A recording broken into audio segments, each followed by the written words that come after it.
আসসালামু আলাইকুম ওয়া রাহমাতুল্লাহ। আজকে আমাকে আলোচনা দিয়েছেন ঔষধ ক্যাপসিকাম। ক্যাপসিকামকে আমরা সবাই চিনি। ক্যাপসিকাম একটা কিসের নাম? একটা মরিচের নাম, মানে একটা ভেষজ উদ্ভিদের নাম। আমরা চিনি তো। ক্যাপসিকাম বাজারেও কিনতে পাওয়া যায়, বিভিন্ন রাজগঞ্জেও পাওয়া যায় বাজারে। তো আমরা এই মরিচের আজকে গল্প শুনবো, ঠিক আছে? তো এই আমরা বিভিন্ন ঋতুতে যে সকল খাদ্য সামগ্রী গ্রহণ করে থাকি, বিভিন্ন ঋতুতে বিভিন্ন শাকসবজি উৎপাদন হয় না? আচ্ছা, শীতকালে যেটা হয় গরমকালে হয়? শীতকালে আপনার আলু উৎপাদন হবে না। তাহলে বিভিন্ন ঋতুতে আমরা বিভিন্ন রকমের ভেষজ উদ্ভিজ যে খাদ্যগুলো উৎপাদন হয় বা আমরা গ্রহণ করে থাকি এবং বংশানুক্রমে ইহা গৃহীত হইয়া থাকে। কিভাবে বংশানুক্রমে? একটু মনোযোগ দিন।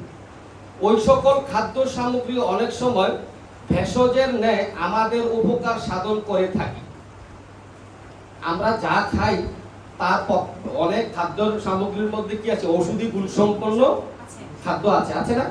তো যেমন চা, কফি এবং লঙ্কা, এগুলোর মধ্যে গুণ আছে না? প্রচুর ক্যাফেইন আছে চায়ের মধ্যে।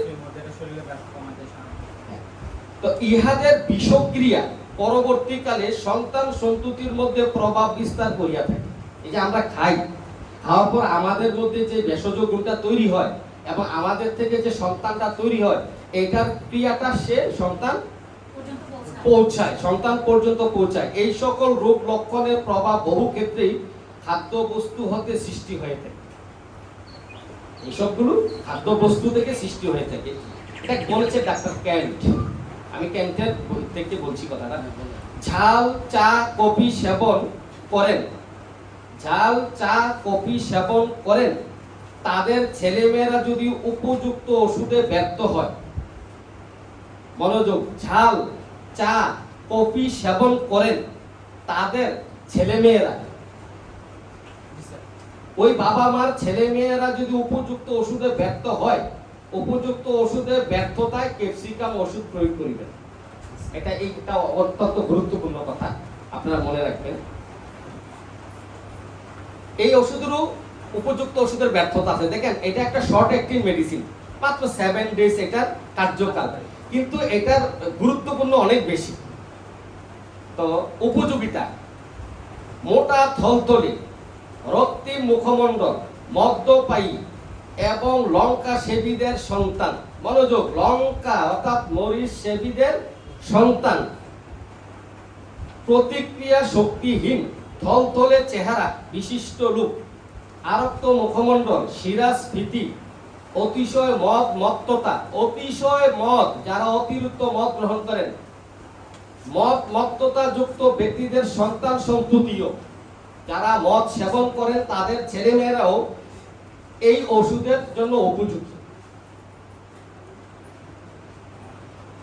এই ওষুধের একটা পিকুলিয়ার লক্ষণ আছে, আনকমন এবং খুবই গুরুত্বপূর্ণ এবং বিশিষ্ট লক্ষণ হচ্ছে পানি পান মাত্রই শীত এবং কম্পন। এটা যে কোনো রোগী হোক, খুব গুরুত্বপূর্ণ লক্ষণ, আপনারা লিখে নিতে পারেন। অর্থাৎ পানি পান করার সাথে সাথে তার শীত এবং কম্পন, কাঁপ শুরু হয়, এমন রোগী আপনারা বহু পাবেন। পানি পান করার সাথে সাথে শীত অনুভব হয়ে কম্পন, কাঁপতে থাকে। এটা যে কোনো রোগী হোক, তখন যদি এই লক্ষণটা পান, আপনারা ক্যাপসিকাম দিতে ভুলবেন না। যখন শীত বোধ আসে তখন পিপাসাও বোধ হয়।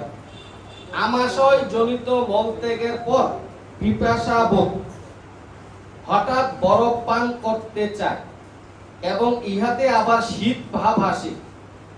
শীত ভাব আসার আগে জল পানের ইচ্ছা এবং জল পানের পরে আবার শীত ভাব আসে।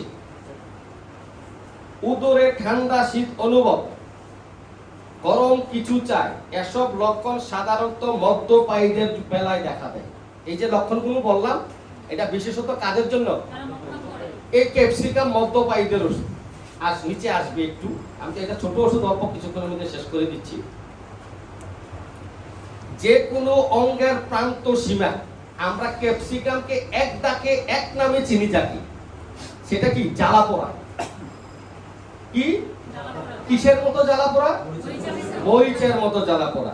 যে কোনো অঙ্গের প্রান্ত সীমা, মনে রাখবেন, প্রান্ত সীমা লঙ্কার ন্যায় মরিচের ন্যায় জ্বলন এবং সর্বাঙ্গে মরিচ মাখানো জ্বালা, শরীরের ভিতরে জ্বালা, ইহার জ্বালা এবং আর্সেনিক ও ক্যান্সারিসের জ্বালা এক নয়। তিনটা ওষুধের কিন্তু তিনটা বিষম জ্বালা আছে, মেডোরিনামেরও জ্বালা আছে। দেখুন, এই তিনটা মেডিসিনের জ্বালাটা একটু ব্যতিক্রম। যেমন গরম ক্যান্সারিসের জ্বালা এক নয়, গরম প্রয়োগে আর্সেনিকের জ্বালা উপশম হয়। তবে আর্সেনিকের জ্বালা গরম প্রয়োগে উপশম হয়, এটা ভিন্নতা আছে, ক্ষেত্র আলাদা। কেমন? প্রদাহিত স্থানে জ্বালা, প্রদাহিত আক্রান্ত স্থানে জ্বালা, এটা মাথায় রাখতে হবে।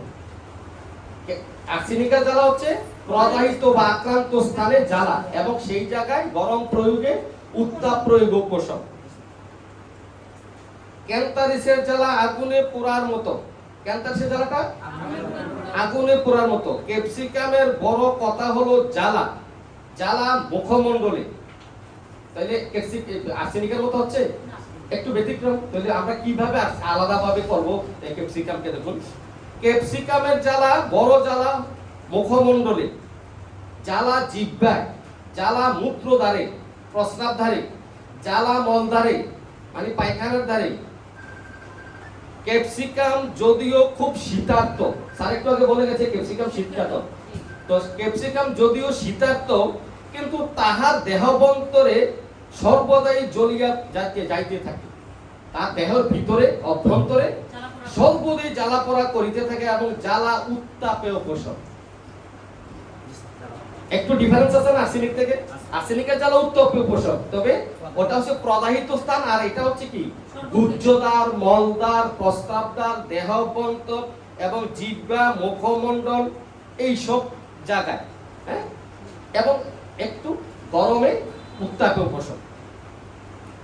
গলার ভিতরে, শরীরে অন্যান্য স্থানে লঙ্কার মতো জ্বালা বোধ করে। গলার ভিতরে কাঁচা মরিচ বা লঙ্কা খেলে, মরিচ খেলে যেরকম জ্বালা, সেরকম জ্বালা বোধ করে।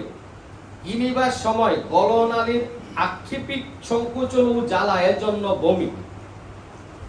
গিলিবার সময় একটা জ্বালা অনুভব হয় এবং একটা বমির ভাব হয়। গলার ভেতর চঞ্চল করা জ্বালা, একটা চঞ্চল শব্দ ব্যবহার করেছেন ডাক্তার ক্যান্ট, এই শব্দটা একটা। গিলিবার সময় গলনালীর গলার ভিতর চঞ্চল করা ও জ্বালা, যেন লঙ্কা খাইতেছি, যেন মরিচ খাচ্ছি। জ্বালাটা এরকম, যেমন সরাসরি মরিচ খেলে যে জ্বালাটা, একটা মরিচ খেলাম, লঙ্কা খেলাম, আর জ্বালা চলতে থাকে গলার ভিতরে, এই ধরনের জ্বালা অনুভূতি। আমরা আমাশয় রোগে কতগুলো ওষুধের নাম জানি? জানি না? বলতে পারবেন দুই চারটা ওষুধের নাম?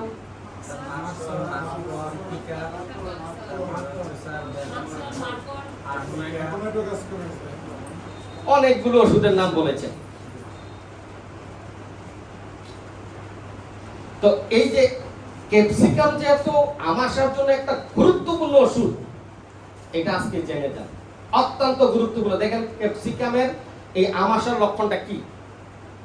এই ক্যাপসিকামের আমাশাটা এই রানিং চলছে বর্তমান, এই যে এটা কি কাল? এই বর্ষাকালে। তাহলে উপযুক্ত ওষুধ সময়ের মধ্যে দিয়েছে স্যার, এটা কি ক্যাপসিকাম আলোচনাটা? তো এই বর্ষাকালে আমাশয় ক্যাপসিকামে অধিক উপযোগী। যদি বর্ষা বেজাল লাগাই না, এখন পরে লাগাই। তো ক্যাপসিকামের এই আমাশয় কখন উপযোগী? বর্ষাকালে। দেখেন কিরকম, মলের সঙ্গে অর্থাৎ পায়খানার সঙ্গে জ্বালা। কেমন জ্বালা তো জানেনি, কেমন জ্বালাটা হবে? এই কথাটা মুখস্থ রাখতে হবে। ক্যাপসিকাম মানে মরিচের মতো জ্বলন, এই শব্দটা মাথায় রাখতে হবে সবসময়। তাহলে পায়খানার সাথে জ্বালা, ব্যাগ ও কোথানি, এটা অন্যান্য ওষুধও আছে, মার্কর, মার্কসো বা অন্যান্য ওষুধও আছে। মল অর্থাৎ পায়খানা রক্ত মিশ্রিত, পায়খানাটা অন্যান্য ওষুধ আছে, তবে এইখানে একটু আলাদা আছে। দেখেন সবুজ বর্ণ এই যে পায়খানাটা যেমন কাঁচা পাতা ছেঁচলে যেরকম একটা আকার ধারণ করে, এই ছেঁচা রক্ত আমাশয়, কাঁচা পাতা ছেঁচা রক্ত আমাশয় একটু আলাদা হয়ে গেল না অন্য ওষুধ থেকে?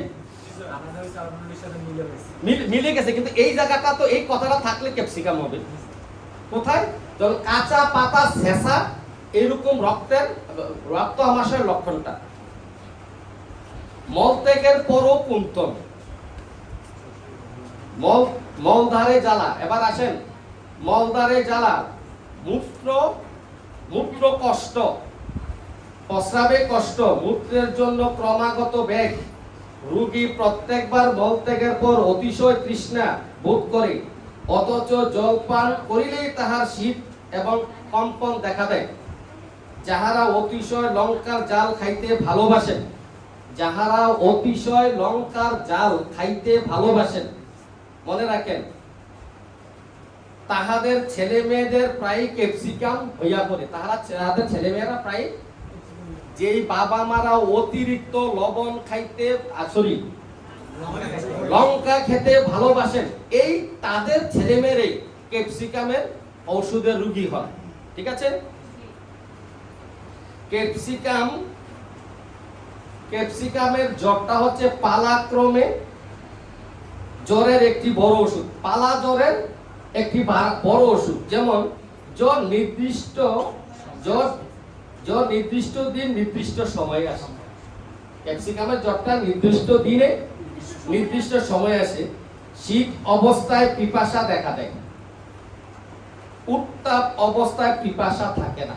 শীত যখন লাগে তার শরীরে, তখন তার পানির পিপাসা হয়। আর যখন শীত থাকে না, উত্তাপ অবস্থায় পিপাসা থাকে না। এবার আসেন, যারা রাত্রে মদ না খেলে ভোরে বিছানা থেকে উঠতে পারে না, আছে না? আমাদের দেশে মদ্যপায়ীদের অবস্থানটা কম। ভারতে 90% নারী পুরুষ মদ্যপান করে। কত পার্সেন্ট? নারী এবং পুরুষ। আমি দিল্লিতে গিয়েছি, আমাকে মদ দিয়ে আপ্যায়ন করেছে একজন ইউনিভার্সিটি স্টুডেন্ট। আমি স্ট্রেঞ্জ হয়ে গেছি। আমি তো এসব খাই না। তাই বলে খেতে হবে, আপনি তো আনলে কি আনসোশাল নাকি? আরে আমাকে মানে কি বলবো, হ্যাঁ এক ইউনিভার্সিটি পড়াবে আমাকে মদ দিয়ে একবারে কি যে আমি বলছি সরি মদ না, আমি তো খাই না, তাহলে বিয়ার খাই। আমি বললাম তো সেটা তো একই। আমি কেছি না, আমি অন্য যে খাবারটা এটাই খাবো। তো ওই দেশে কি মদ দিয়ে আপ্যায়ন করে। তো দেখুন, যারা রাত্রে মদ না খেলে বিছানায় সকালবেলা ঘুম থেকে উঠতে পারেন না, কিংবা ওঠার মতো শক্তিও পায় না, অল্প পরিমাণে মদ খেলে তাদের ঘুম আসবে না। আবার বুঝতে পারছেন ক্যাপসিকামের রোগীরা কত পরিমাণে মদ খায়? অল্প খেলে ঘুম আসবেই না, বরঞ্চ ঘুমটাকে নষ্ট করে দিবে। সকালে মদ সারাদিনের কার্যক্রম পরিচালনা করে। আহা, 2টা প্যাক খেয়ে না গেলে সারাটা দিন চলেই না। 2 প্যাক 3 প্যাক না খেলে সারাদিন তার কার্যক্রম ব্যাহত হয়। বুঝেন নাই? কাজ ঠিকমতো করতে পারে না, কাজে স্পিড পায় না, গ্রহ পায় না। এই ক্ষেত্রে নাক্স ভূমিকা আর্সেনিক ক্যাপসিকাম উপকারে আসে। ডাক্তার ক্যান বলছেন। কে বলছেন? উদ্রমের সঙ্গে উপরে মলদ্বারে জ্বালা, শুরুনি, প্রস্রাব নালীতে জ্বালা, পুনঃ প্রস্রাব ত্যাগের ইচ্ছা, এই হচ্ছে ক্যাপসিকাম। তো এই ক্যাপসিকাম সম্পর্কে মানসিক লক্ষণের সাথে আজকে আমার চারিত্রিক লক্ষণের কোনো মিল নেই। ঠিক আছে? হ্যাঁ, তো আপনাদেরকে ধন্যবাদ আজকে এই ক্যাপসিকাম মনোযোগ দিয়ে শোনার জন্য। সবাইকে আসসালামু আলাইকুম ওয়া রাহমাতুল্লাহ।